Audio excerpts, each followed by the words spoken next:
Salve, salve, salve toda a galerinha do pré-vestibular social do CEDERJ. Repito e insisto, o maior pré-vestibular público do Brasil. É uma grande satisfação estar aqui trocando mais essa ideia com vocês. Eu me chamo Pedro Henrique Dias Siqueira, sou professor de geografia em um monte de lugares e no pré-vestibular social, eu atuo como mediador nos polos de Nova Iguaçu e de Resende. Para quem, porventura, não tenha assistido os últimos vídeos, está aí a minha apresentação.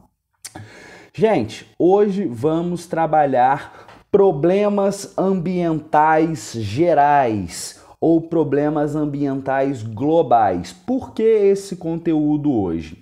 Porque o último vídeo, se você não viu, eu sugiro que você volte e assista, é problemas ambientais urbanos, né?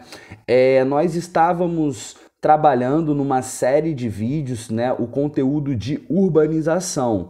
Então o vídeo da semana passada foi a cerejinha em cima do bolo, falando de alguns problemas ambientais urbanos. Então esses problemas urbanos, eles têm uma escala local, eles têm uma escala geográfica, né, urbana. Então a gente está pensando, né, não na escala planetária, mas na escala daquela cidade que nós estamos trabalhando. Hoje, né, é como se fosse um desdobramento da última aula, porque a gente vai trabalhar problemas ambientais gerais, problemas ambientais a nível, numa escala global, ok? Show de bola? Então, problemas ambientais globais. Esse é o tema da aula. E, gente, problemas ambientais, nem precisa falar para você que é um assunto que cai demais, Enem, UERJ, qualquer tipo de vestibular, o próprio vestibular do CEDERJ que você for fazer, cai demais. Então tem que saber, tanto eu, talvez os mediadores de biologia também trabalhem, assista todos os vídeos que a gente, né, trabalhar sobre essa temática, porque é muito importante, sem falar que você pode utilizar algum conhecimento técnico de problema ambiental na sua redação, dependendo do tema, né? Então toda atenção é pouca. Antes de começar a falar propriamente dos problemas ambientais a nível global, eu gostaria de trocar uma breve ideia com vocês sobre, né, sobre ciência, né? Ciência de uma maneira em geral mesmo, né? Por quê? Porque toda ciência, seja humana, seja exata, ela é constituída de teorias, né? E algumas teorias podem se opor.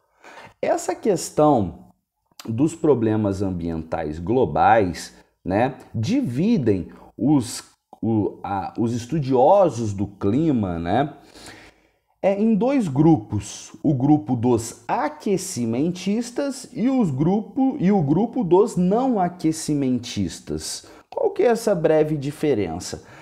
Os aquecimentistas acreditam que as mudanças antrópicas... O que é mudança antrópica, professor? Essa palavra é importante. Causada pelo homem. Uma ação antrópica é uma ação feita pelo homem. Então, conforme o homem vai ocupando os espaços geográficos planeta afora, ele vai transformando esses espaços geográficos.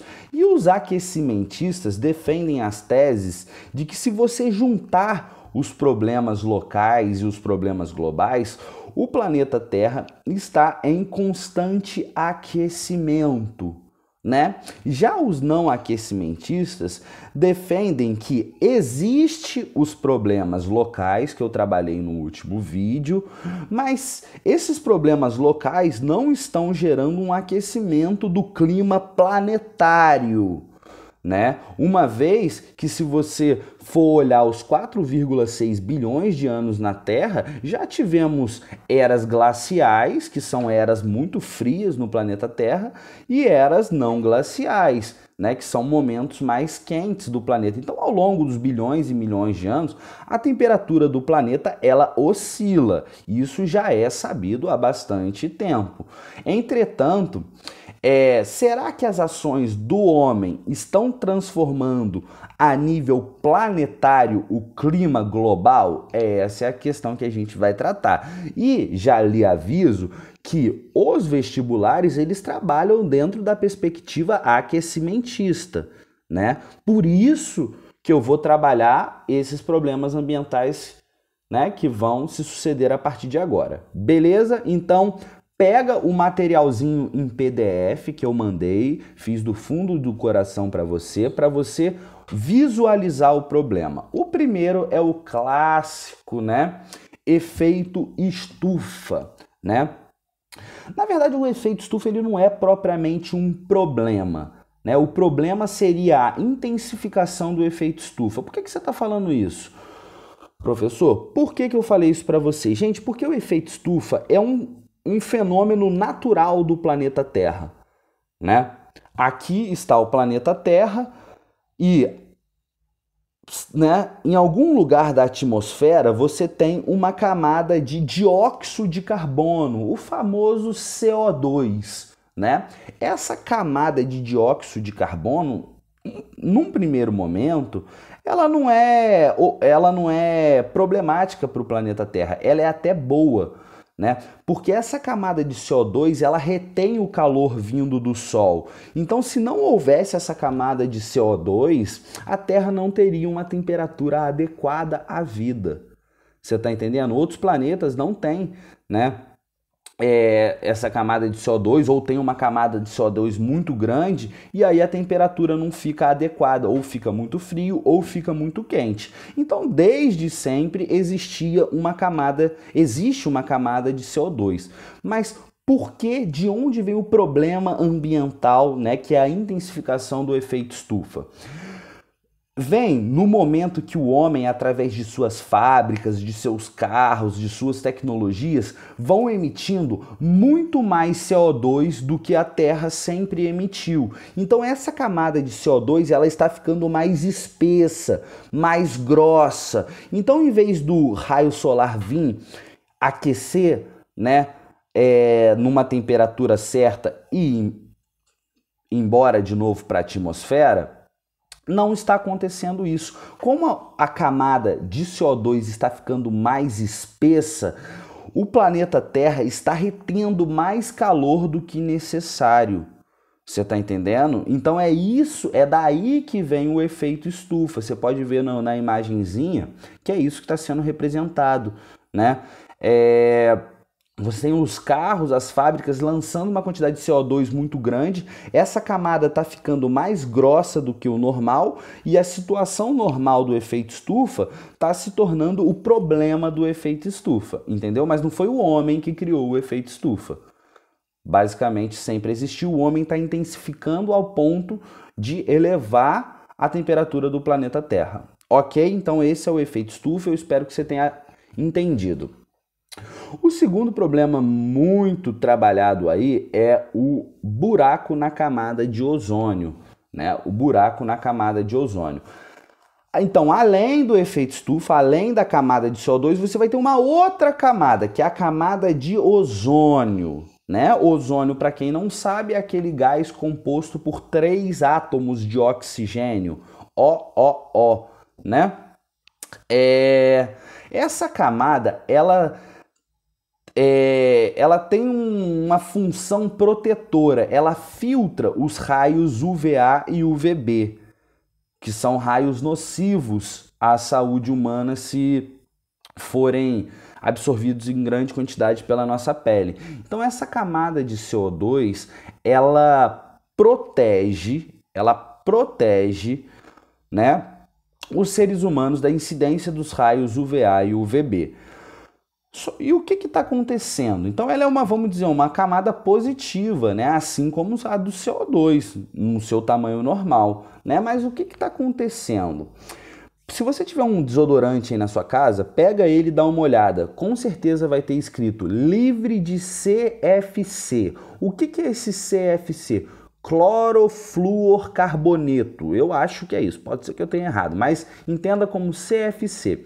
Esse CFC foi usado muito na década de 70, 80, nos desodorantes, nos ares condicionados, nas geladeiras, né? E esse CFC sobe para a camada de ozônio, rouba um átomo de oxigênio e a camada de ozônio vai se transformando em uma camada de oxigênio, né? E aí essa camada de oxigênio, ela não protege dos raios UVA e UVB. E alguns lugares dessa ozonosfera, né, nessa camada de ozônio, estão abrindo alguns buracos e aumentando a incidência de raios UVA e UVB. Você entendeu? Então, uma coisa é o efeito estufa com a camada de CO2 e uma coisa é o buraco na camada de ozônio, que é causado pelo CFC. Uma coisa é uma coisa, outra coisa é outra coisa. Não confunda na sua prova que ela vai querer te chamar para uma pegadinha. Ok? Tanto é que a maioria dos produtos que usava CFC não usa mais. Show de bola? Não entendeu direito? Reassiste o vídeo e olha o material, gente. Lá tem desenhadinho o efeito estufa, o buraco na camada de ozônio.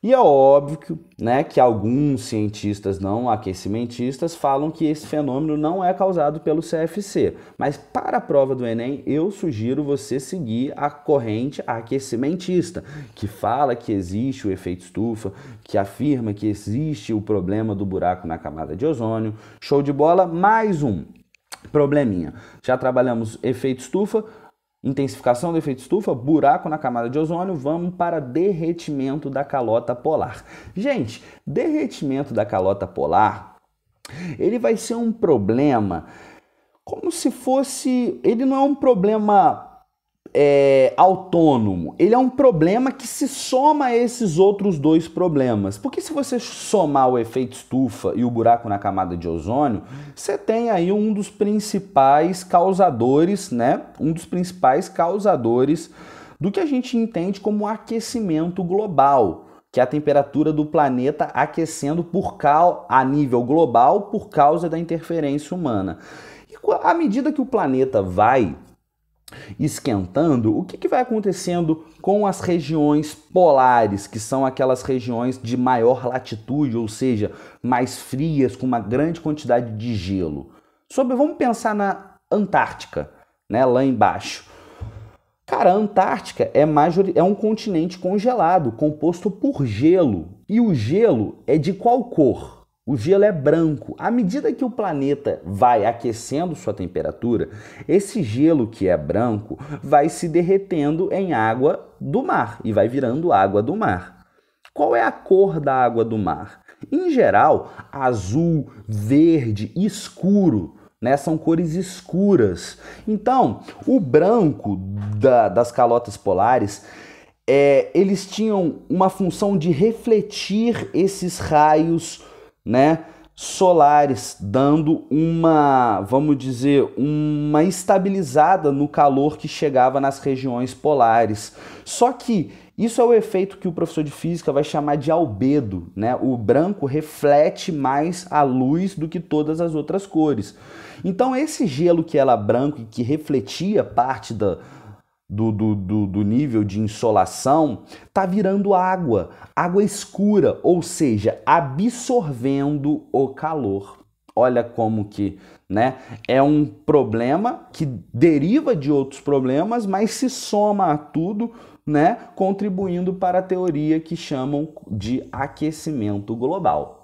Tranquilo? E para finalizar, como eu ainda tenho um minutinho, né, nós podemos falar, talvez, sei lá, da chuva ácida, que seria quando você tem uma quantidade de fábricas pesadas e poluentes muito próximas, né? Essas fábricas ficam lançando poluição, essa poluição sobe na forma de gás, se condensa como uma nuvem normal e precipita, chove. Só que o pH dessa água não vai ser normal, vai ser um pH muito mais ácido. Ok? E aí tem aqui também no desenhozinho uma foto, uma imagem perfeita de chuva ácida. Beleza, galera? A nível global, né, podemos falar da poluição hídrica, né, da poluição hídrica. A gente falou da poluição hídrica a nível urbano na última aula, a poluição dos rios. Gente, mas todo mundo sabe que os rios, tanto do Brasil quanto dos continentes afora, acabam desaguando no mar.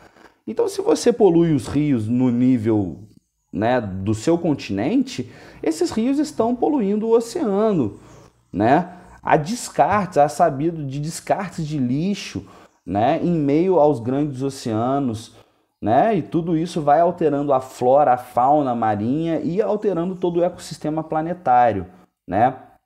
Poderíamos falar também do desmatamento numa grande escala, desde a primeira revolução industrial, né? Você tem o nível de desmatamento e os biomas, tanto brasileiro quanto os biomas mundiais, sendo desmatados para essa floresta servir de matéria-prima para diversos usos humanos. Tranquilo? Então, como a gente tem pouquinho tempo, eu vou finalizando por aqui. Falamos de efeito estufa, ou melhor dizendo, a intensificação do efeito estufa, falamos do buraco na camada de ozônio, falamos do derretimento das calotas polares, falamos das chuvas ácidas e da poluição hídrica e do desmatamento a nível global.